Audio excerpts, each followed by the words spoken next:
Hi BookTube and welcome to my Friday Reads video. I shall be talking about The Appointment by Katharina Volckmer, Homeland Elegies by Akhtar, a couple of Kafka's works, his fiction, the shorter writings of Franz Kafka, and his letters to Melina, which is a buddy read with Lukács at Totally Pretentious, although I see he's actually changed the name of his channel. I'm not quite sure what it's called now.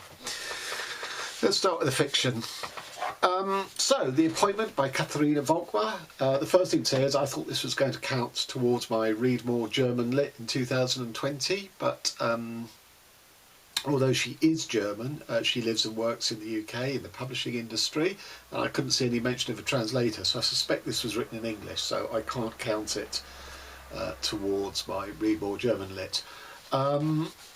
It starts off whereby she's having a dream in which she's actually Hitler and can feel the moustache and everything, and in the dream she's talking with Mussolini about sort of, expansion. What is fascism anyway but ideology for its own sake? It carries no message, and in the end the Italians beat us to it. I can't walk for more than 100 metres in this city without seeing the words pasta or espresso, and their ghastly flag is hanging from every corner. I never see the word sauerkraut anywhere. It was never feasible for us to hold down an empire for 1,000 years with our deplorable cuisine. There are limits to what you can impose on people, and anyone would break free after a second serving of what we call food. It was always our weak point. We never created anything that was meant to be enjoyed without a higher purpose. It is not for nothing that there is no word for pleasure in German. We only know lust and joy. Our throats never get wet enough to suck anyone with devotion because we were all raised on too much dry bread.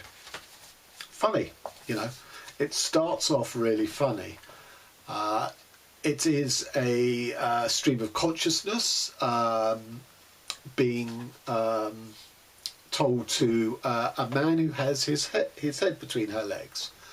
And initially you think that this is a sort of a psychotherapy session where the therapist is sort of having a sexual relationship with his patient, but it turns out not to be that.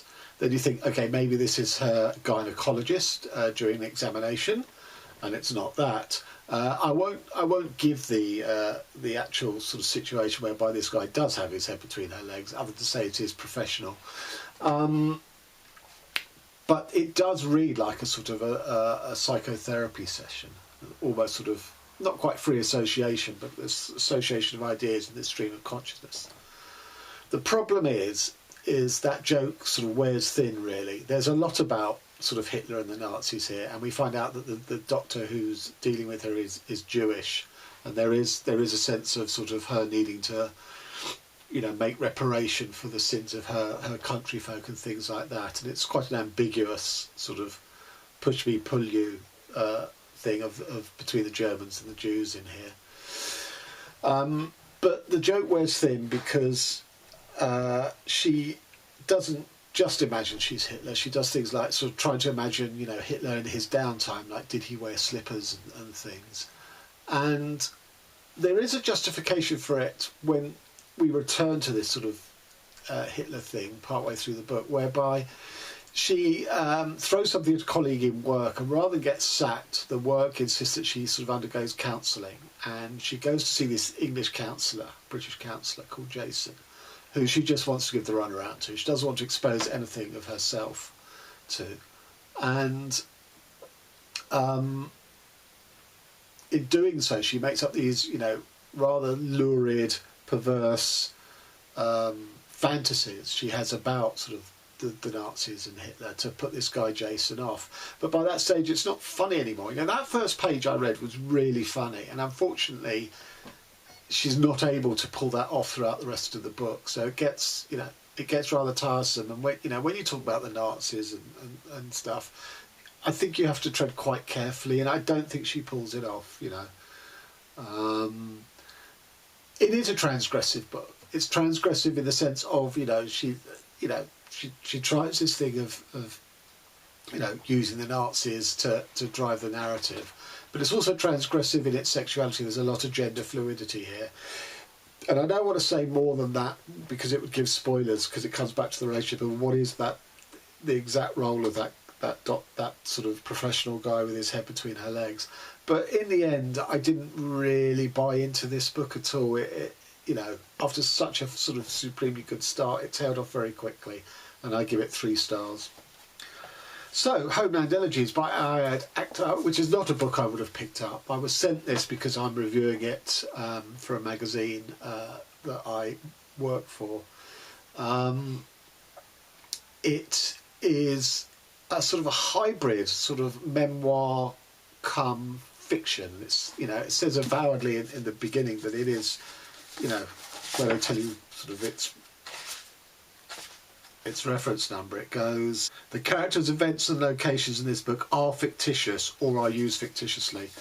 And as a hybrid book, it sort of falls halfway between, you know, it reads like a memoir, but a very partial one, because it's only really dealing in a few events. It's not a continuous life through memoir.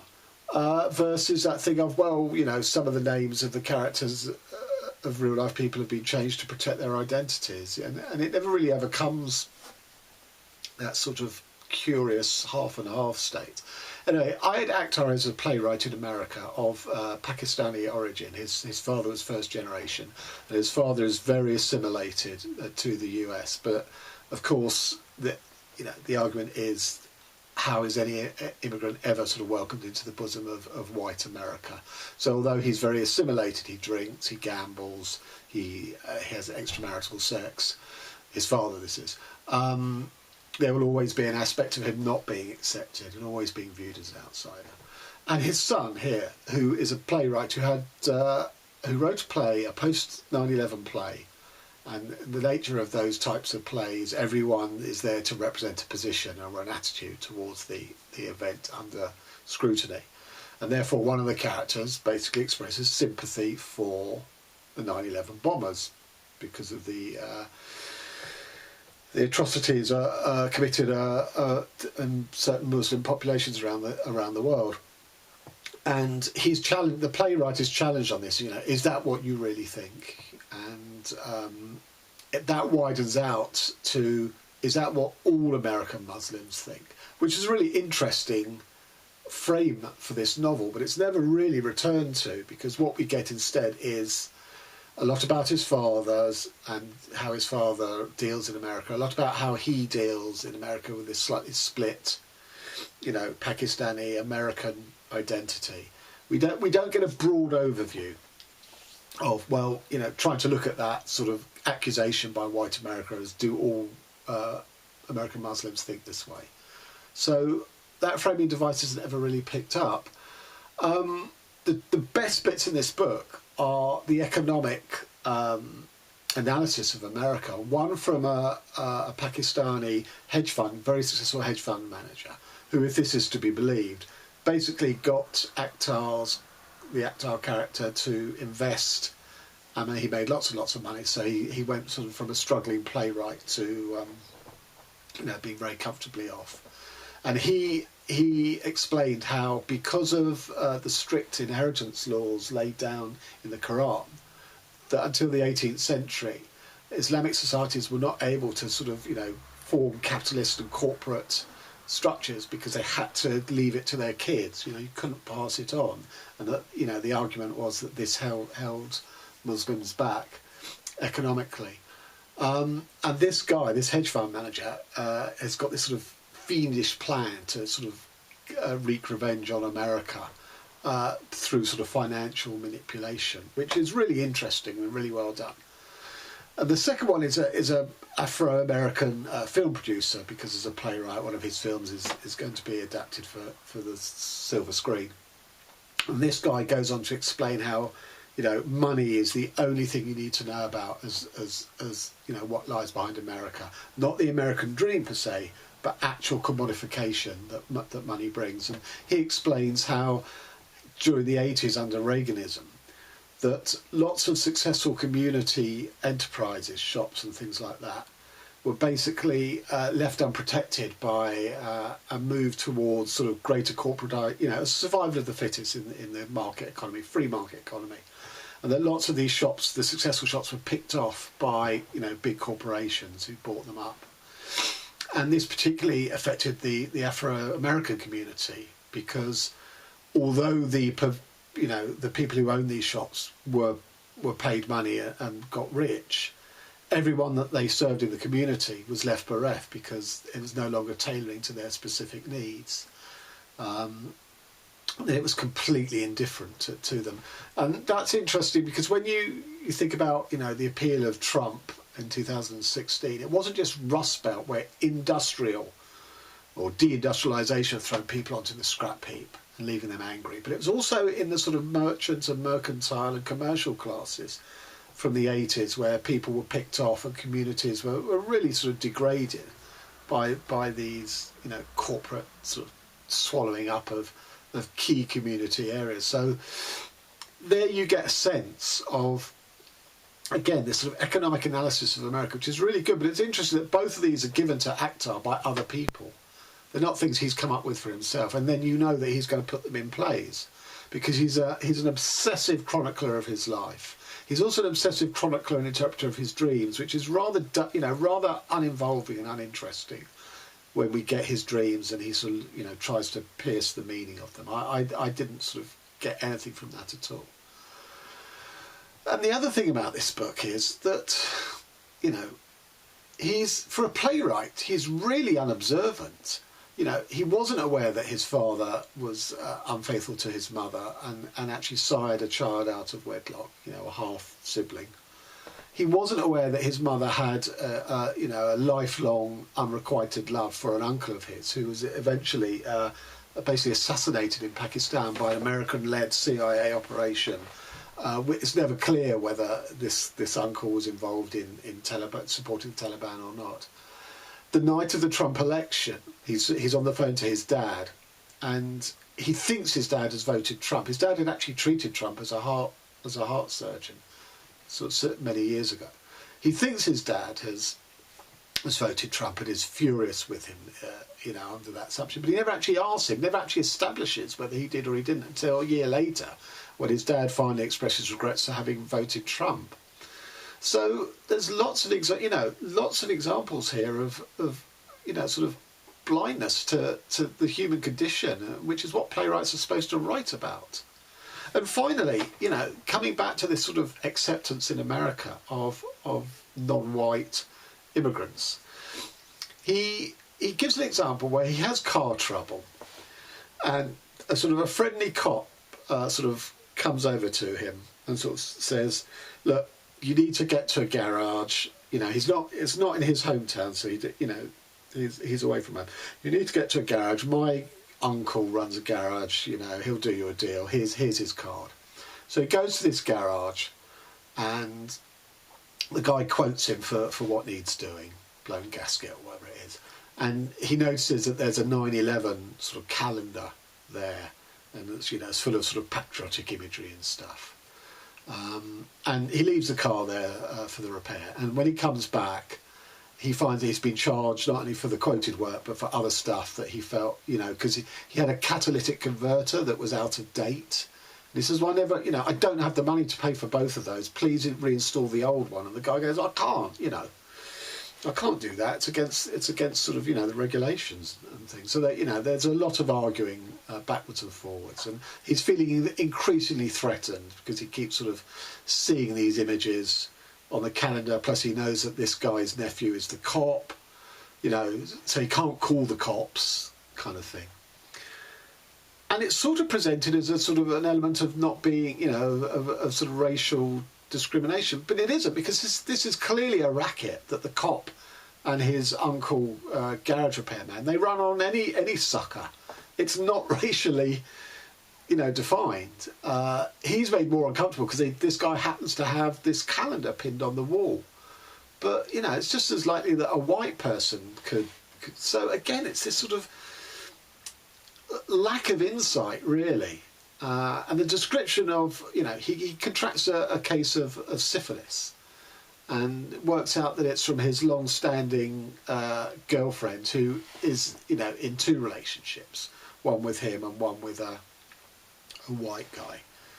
And there's a whole section on you know, on the relationship between him and his girlfriend. She's also, you know, Pakistani, of Pakistani origin. And again, it's the lack of self-insight into this is astonishing. You know, the moment you're told that it's a sort of ménage à trois, you know that she's contracted it from the white guy and passed it on to him. But it takes, like, you know, 80 pages for that to be revealed. You know, no shit, Sherlock. And, you know, he doesn't really understand her and, you know, her sort of split identity. That she can't let go of either of these two guys. And in the end, once this sort of syphilis has driven a wedge between all three of them, they've all gone their separate ways, she goes and has an arranged marriage in Pakistan, which seems to be, you know, totally out of the blue to him. Again, he missed whatever was in her, that was always something she could fall back on. And, you know, I just found this book really, really unsatisfactory. And I found our guide through it unsatisfactory, because he didn't seem to me to have the wherewithal, and yet he must, because he's a successful playwright. You know, I just didn't get it. 2 stars. And I've got to write a review that's not as damning as what I've just said, so that's going to be tricky. And on to some relief in the form of Franz Kafka. So this is recently published shorter writings of Franz Kafka. Now, if you've got the complete short stories, you will have most of what's in here, which is slightly disappointing, I have to say. I didn't realise that. The ones that aren't in the complete short stories are very sketch-like. That doesn't mean they're not of value. They're actually really, really interesting. I'd say the sketch-length stories in here are actually much better and more interesting than the ones in the complete story collection. But, you know, the bulk of this is made up of the classic short stories, you know, 5 of the best short stories in the world, you know, in the history of literature, such as The Burrow, The Hunger Artist, In the Penal Colony, A Country Doctor, The Great Wall of China.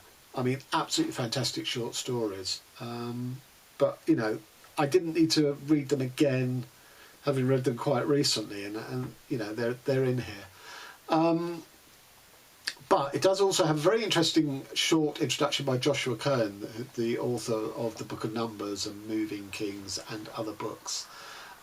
He has a view on Kafka, which is interesting, but he also talks about sort of representation in literature and authors writing outside of their own sort of personal, you know, men writing women, women writing men, people writing other ethnicity sort of characters and stuff. Very, you know, it's quite provocative and quite interesting. But, you know, this is Kafka, so it's, you know, it's 5 stars, you know. But it was slightly disappointing that I'd read most of the stuff already. And on to the buddy read with Lukács. This is Kafka, his letters to Milena. So Milena was a Czech woman who was translating some of Kafka's works. So she was an early adopter of Kafka, because don't forget, he wasn't really very much published in his own lifetime. But, you know, she had seen the value in his work and was translating, I assume, his short stories or some of them. And she lives in Vienna, and he lives in Prague mainly, although there are also trips to, because of his TB, he kept getting signed off from his office to go and have sort of health breaks, I assume at spas, and it starts off with him in a place called Melina.